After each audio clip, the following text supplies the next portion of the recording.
I was supposed to question what happens when you microwave Dr. Pepper, you know. So I hope this. I don't think you microwave glass either. You know. No, so far no booms.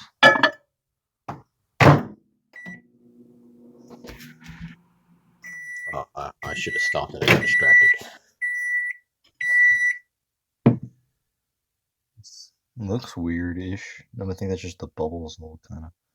Ooh. I think it just removes the carbonation super quickly. I mean, well, let's keep going. Let's get it hot. Hot Dr. Pepper. So how was y'all's day? Nice, that's good. That's good. Look at this shriveled up potato. Potato. Potatoes, cat hair all over it. Onion. Pizza Hut, not sponsored.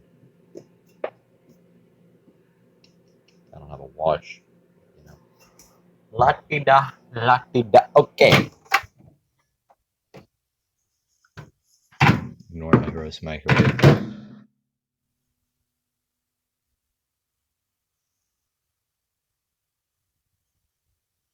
It gets it all fritzy. I mean,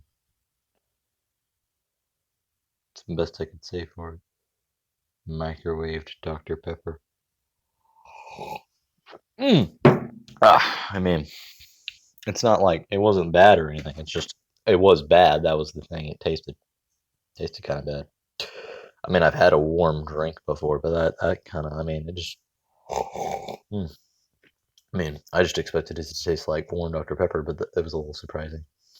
It smells weird.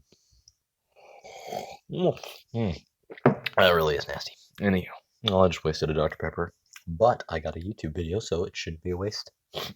Good day.